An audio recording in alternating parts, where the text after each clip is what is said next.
The following episode will contain spoilers. You have been warned. You're listening to Cinema IRL, the podcast that throws you into the movie and asks the question, what would you do? Morty is back with Amber to lend his personal expertise to all our questions after watching Wolfman. And now, Cinema IRL. I wish I could switch places for just one day. What would you do? Put yourself in my shoes. How do we handle this? What would you do? Put yourself in my position. What would you do? Now it's your turn. Hello! It's nice to see that I will once again get an opportunity to put a lycanthropic spin upon another movie. Hello, Morty. Glad to see you're joining us this time. Scott decided this time he was just going to let me start. It kind of was going to go that way anyway. I pretty much knew once he was going to see something with a wolf in the title, this was going to happen. Yes, indeed. This episode we are talking about Wolfman. Blake and his family are attacked by an unseen animal and, in a desperate escape, barricade themselves inside a farmhouse as the creature prowls the perimeter. As the night stretches on, however, Blake begins to behave strangely, transforming into something unrecognizable that soon jeopardizes his wife and his daughter. Now, before we go into this, for those who haven't met you through other episodes, Morty, can you tell our audience a little bit about yourself and why you're here? Well, I am part of the Fantasy Football Monsters crew, and you talked about an unknown entity attempting to threaten a daughter, and that unknown entity looks a little like I do. I am indeed the werewolf here. You are a werewolf. I'm a very scary werewolf. You know, and you look very cuddly when I see you in person. You've never seen me fully transformed, just the head. Okay. All right. So your presence here today allows us the unique opportunity to do some fact checking on how they are portraying werewolves, the whole experience of transforming when you're a werewolf.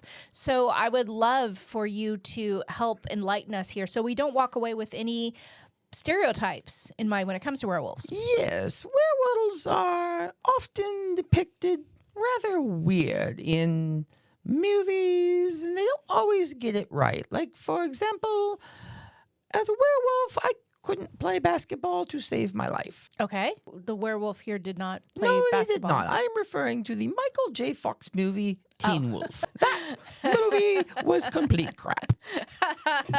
Okay, so obviously what we normally do here is dig into what we would do in this circumstance, but you are uniquely qualified to say what you would do because you've been through all of this before, right? I have. I'm happy to give my fact-checking skills a once-over and answer any questions you might have to let you know how well the producers actually did.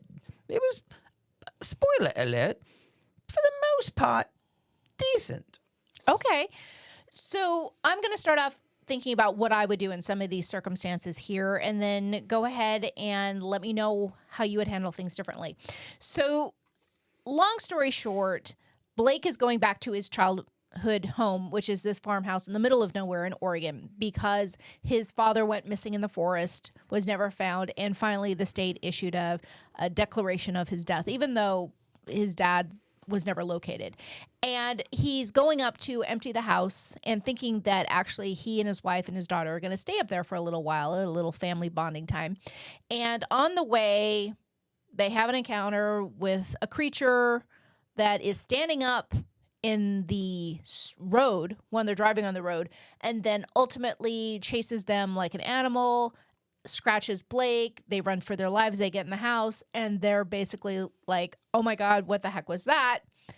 And are hiding from this creature all night. But in that scuffle, Blake got scratched by the creature, and he is now starting to exhibit signs of illness. So I guess I would love to I'd love to explore a little bit about what you would do if you were Blake, knowing what you know as a werewolf. Yes, so we discussed from the movie Werewolves some of the ways you can transform involving a supermoon. This is a second way that someone who is completely unaffected can join the lycanthropic ranks. What is that term? I'm not familiar with that. It basically means werewolf. A lycanthrope. It's a mythical creature that transforms into a wolf.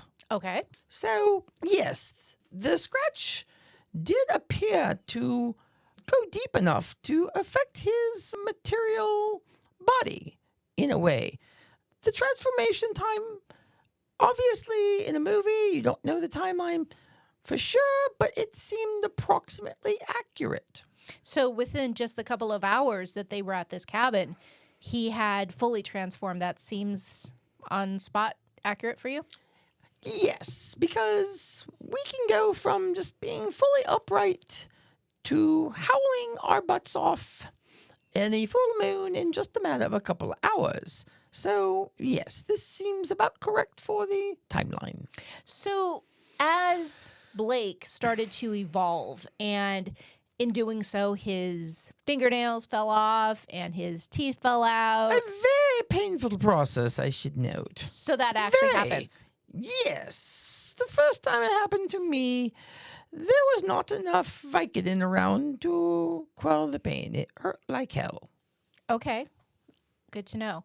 So the one thing that Blake started to experience was extremely sensitive hearing. He heard all this rattling around and was trying to find where all this excessive noise was coming from. And it sounded like someone walking up on the roof, like stomping up on the roof. It sounded loud.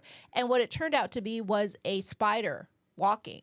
And as an example of his amplified hearing ability. Yes, this is in general a canine type ability, having very sensitive hearing, at least in comparison to human beings. It's one of the superpowers. Now, admittedly, it's also the reason that I keep a pair of headphones around, that sometimes I might need to noise cancel everything, because it can drive you crazy. I can understand that.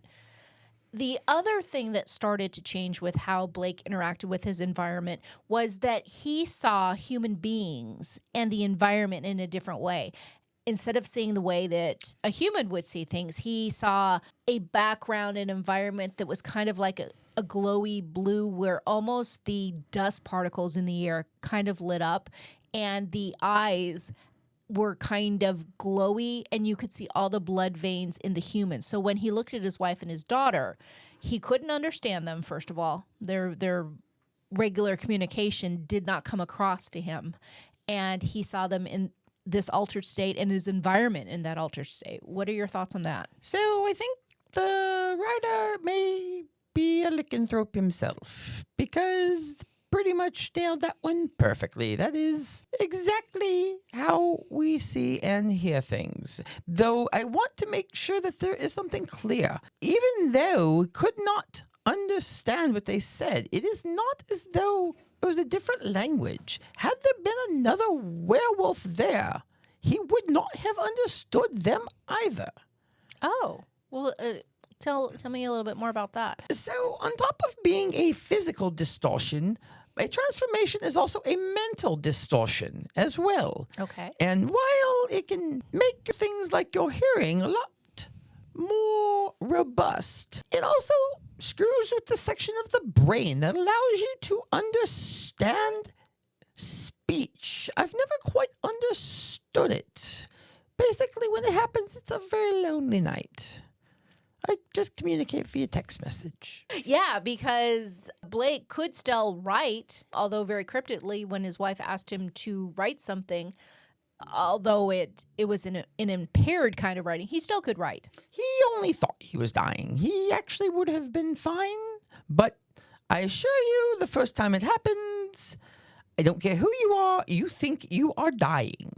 Yes, his wife asked him to write down what he couldn't communicate because he lost his ability to speak. So she asked him to write down how he was feeling or what he needed or what the symptoms were, and he wrote dying. So tell me a little bit about that loss of speech. I don't know, honestly, how to quite articulate it. It is a thing where, obviously, as we've mentioned, I can't understand what other people say, but I also don't seem to be able to speak outside of guttural type tones. It makes me feel like a savage, which I am, when it happens, but yeah, it's, I don't know how to really describe it. It's like I said, this just affects a part of the brain, and I believe scientists are still trying to fully understand this. But for now, I simply know that when it comes up, I can no longer speak or understand the verbal language. Again, text message.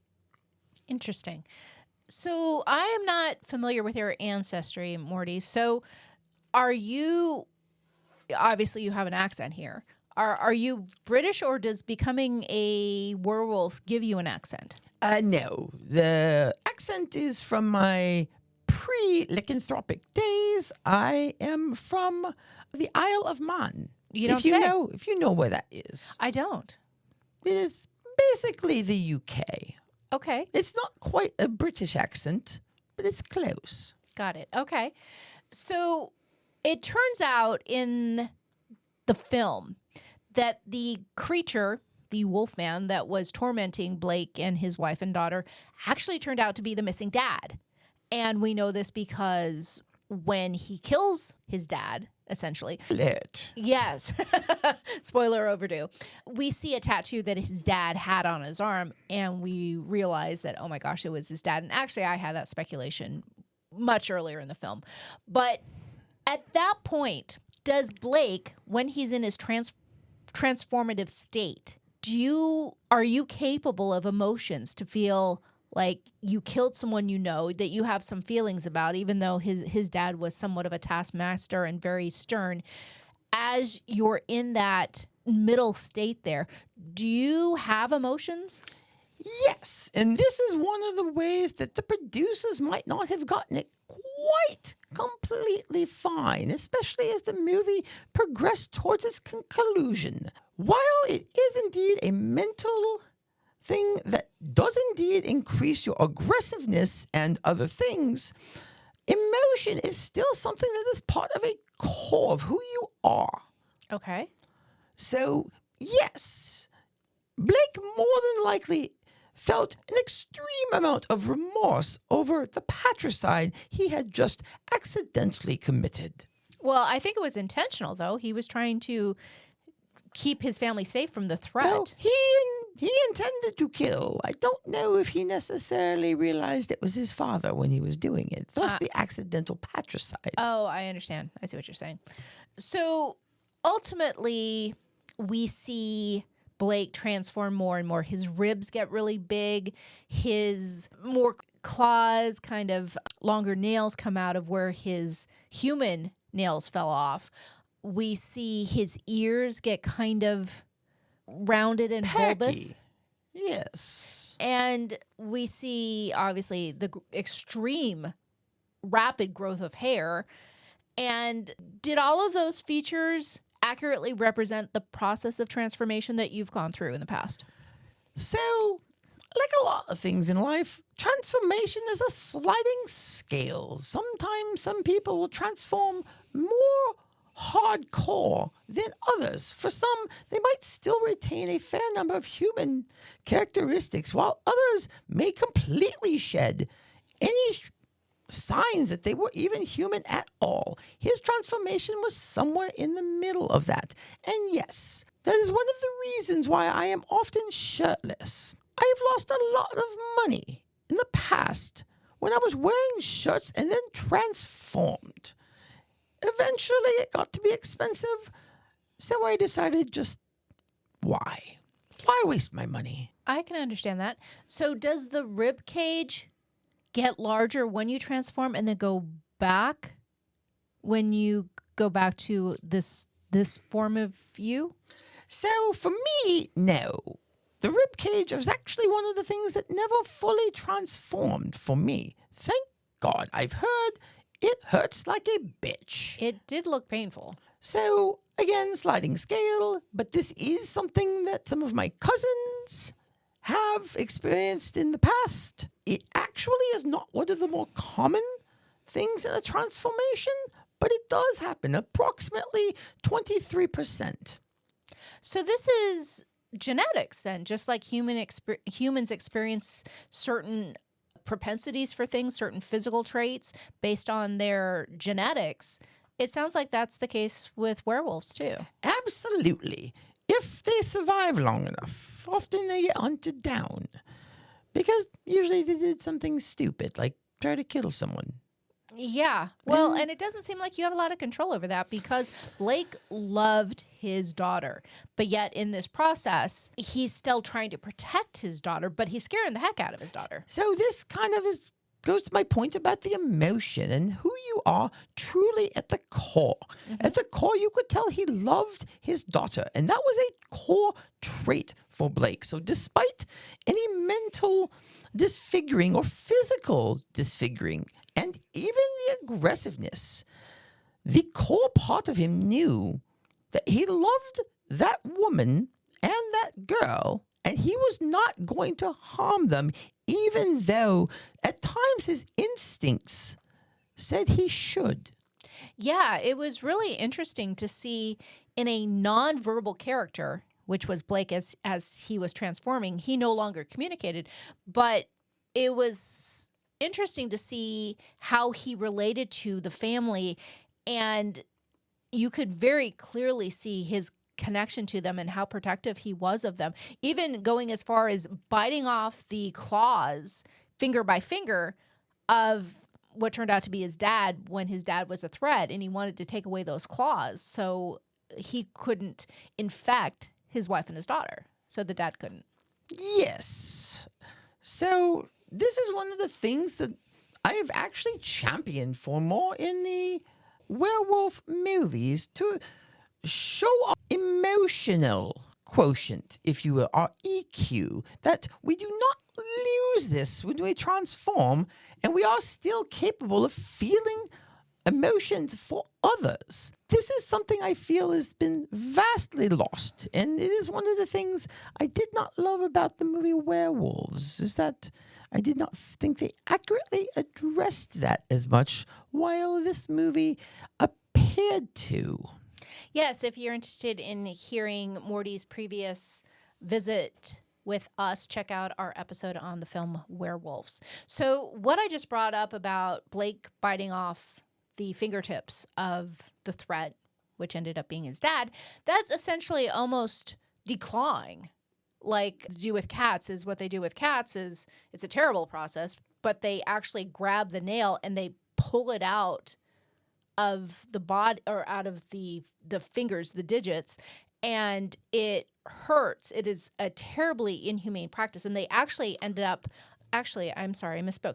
They actually end up taking off the last digit. So if we look at human fingers, there's 3 parts, and declawing of cats actually takes off that last part. So it's not even just pulling out the nail. I misspoke.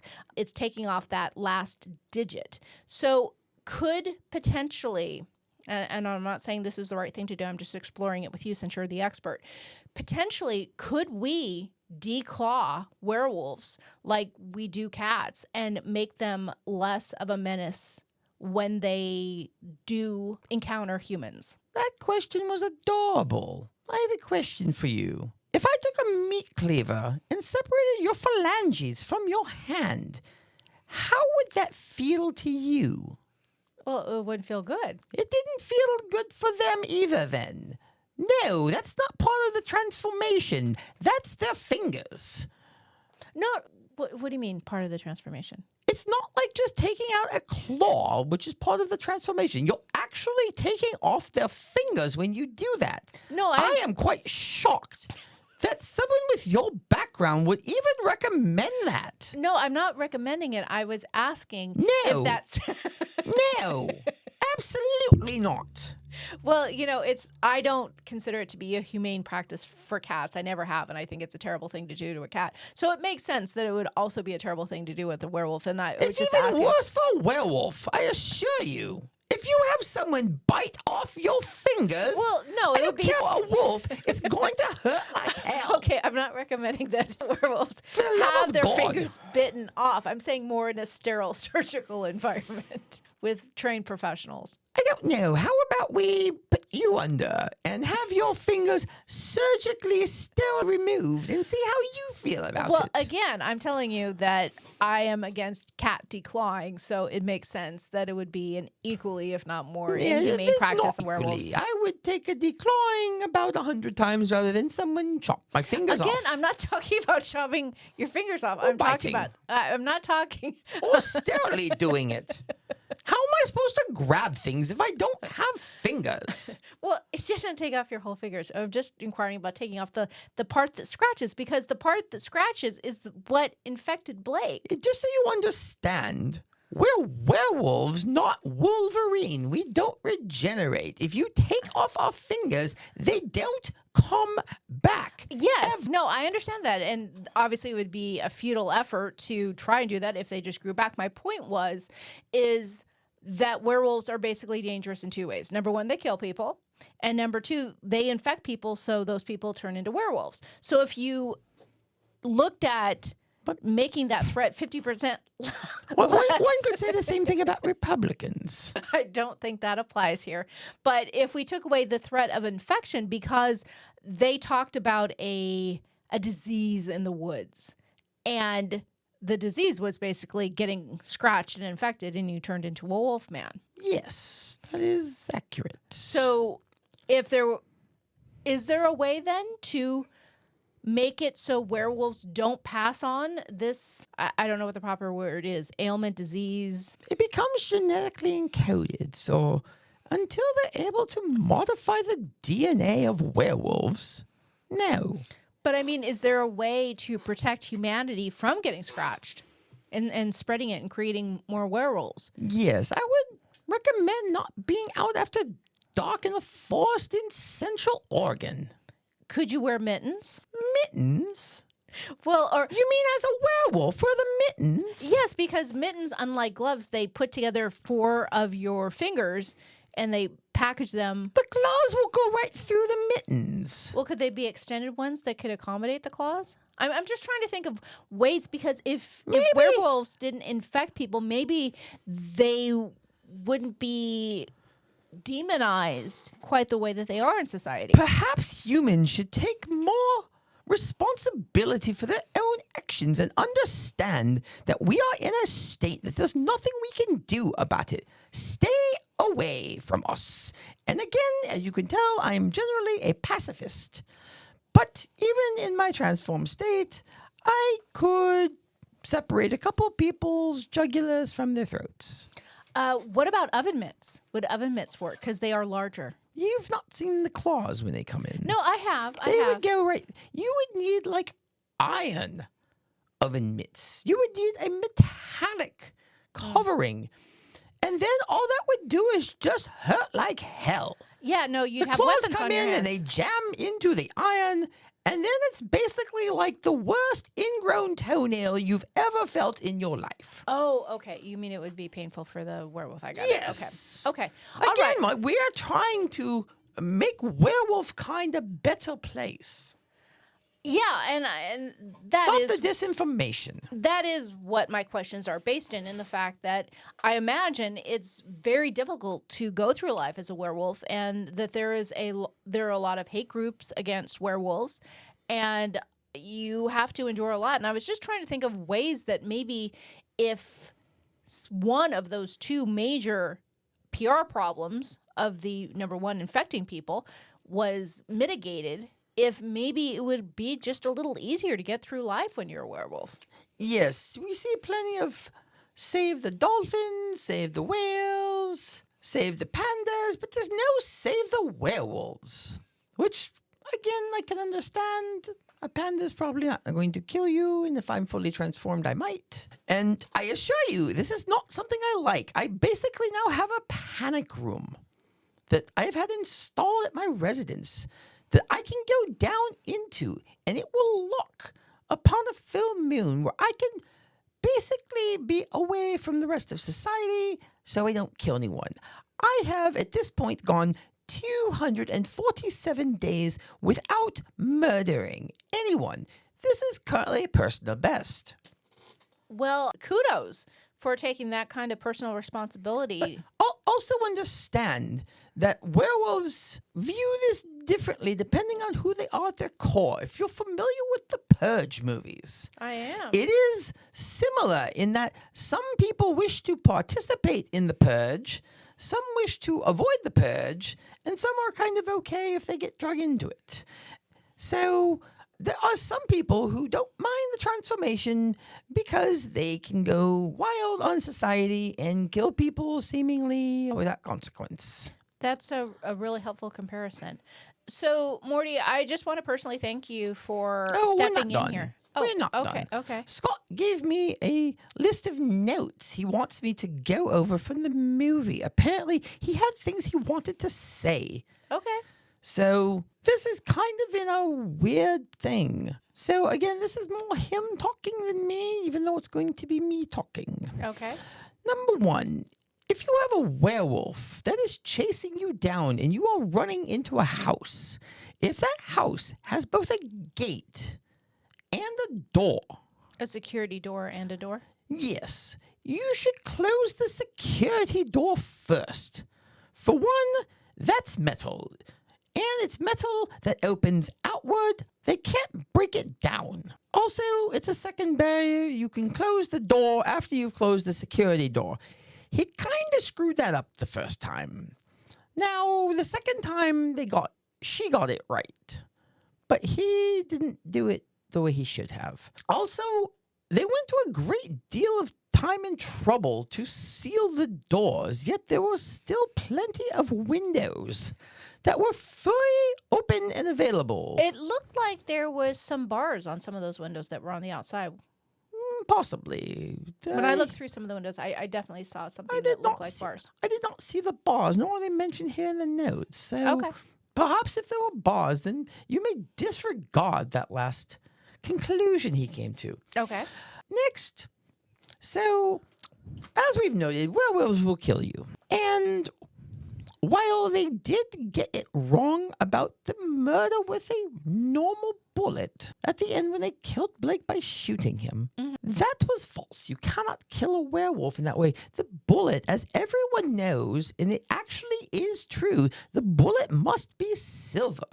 Yes, I've heard that. So that's not an old wives' tale. That's actually true. That is true.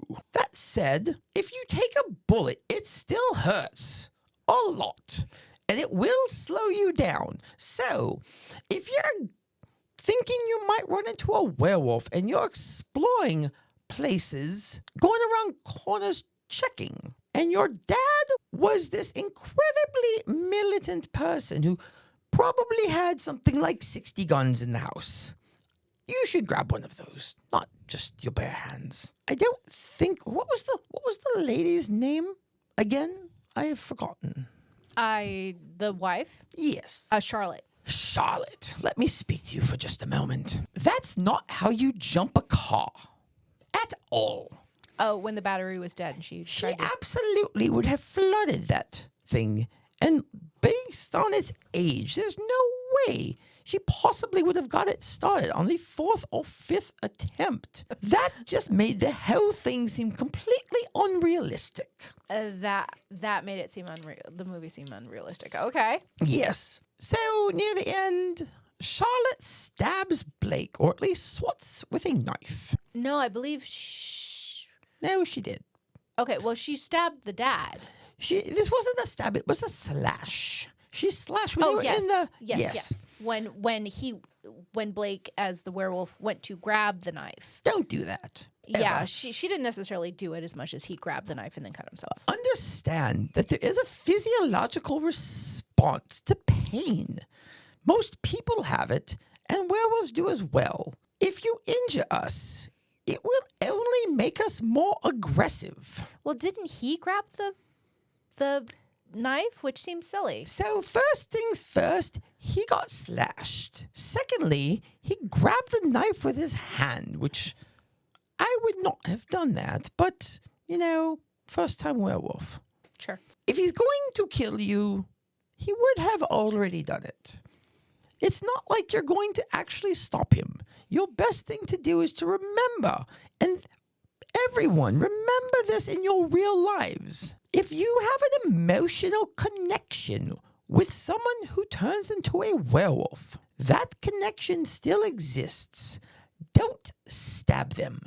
They will appreciate it later. Okay, good to know. So if for any reason you might ever scratch Scott and Scott were to turn, I can just look at him with my loving eyes and I should mostly be okay?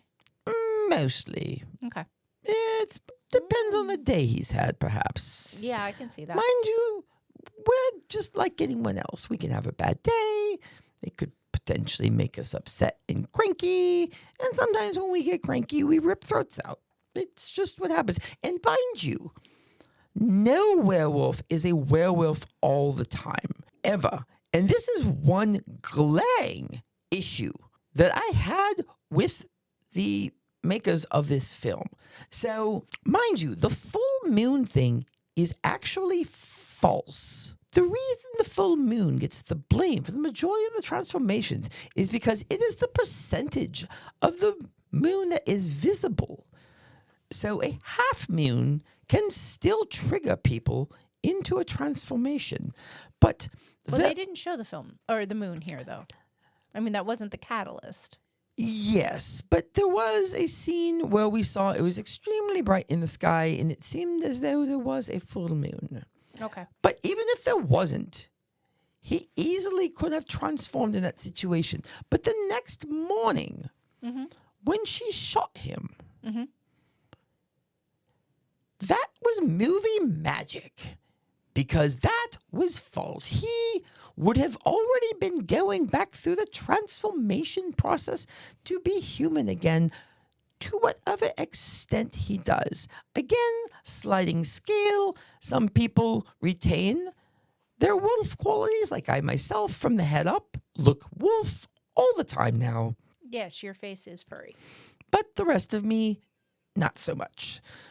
So there wasn't actually a reason to end it. But the problem was Blake made it sound like she needed to.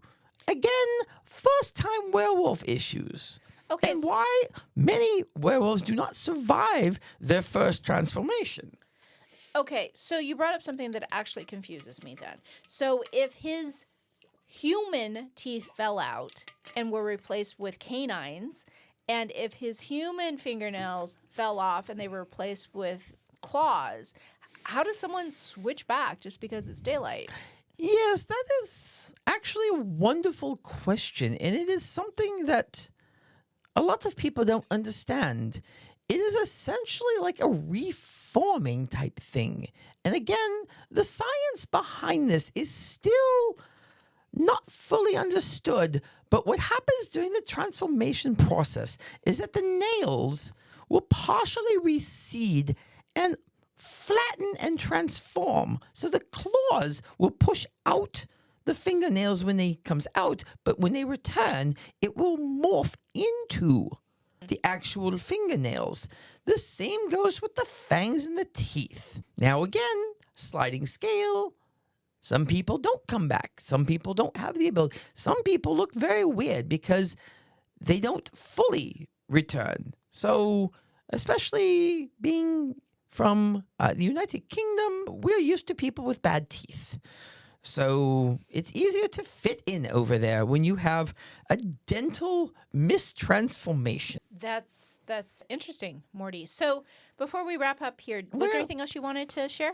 Scott gave me a story, and I don't know why, because this really has nothing to do whatsoever with werewolves. Okay.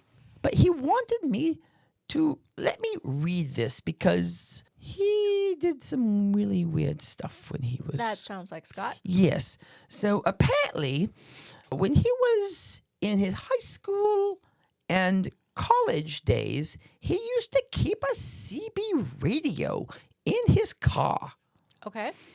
and used to use it regularly to communicate with people. So, number one, when she gave her long soliloquy over the radio without having heard someone respond, that was ridiculous. Almost for sure, no one heard. You always must get someone to respond to you before you speak, or else you're just wasting your breath.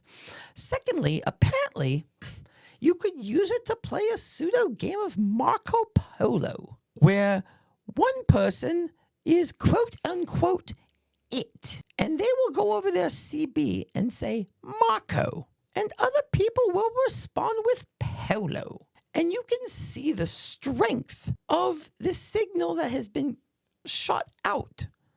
So if it is a strong signal, the person is close to you.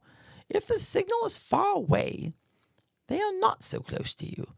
So using this in the same way that you would the child's game in the pool, you say Marco, Polo, and you're able to determine your relative location to the person. The only difference is that you can't actually use your hearing to determine location. You have to simply use signal strength. Why he did that, I don't know. My notes say he once actually partially drove his car off a hill and had to be towed out from one of these games. Why he did that, I don't know. But it made him somewhat nostalgic for CB radio. Interesting. Well, Which is weird, but to each their own. Yeah, I'll have to explore that with him further. So was there anything else that you have noted there, Marty? No, I pretty much think we hit it all. This movie, like I've said, did a lot to help werewolves in our mission, though there were still some inaccuracies, which hopefully filmmakers will be able to better address in future movies. Perhaps Wolfman 2. The Revenge of Wolfman. Well, Morty, it has been a pleasure to have you here, as always. The pleasure is all mine, madame. We hope you enjoyed our episode. Thank you for listening. And to catch all the new episodes, please subscribe. We release 2 to 3 episodes weekly, so we'll have new content regularly. Until next time.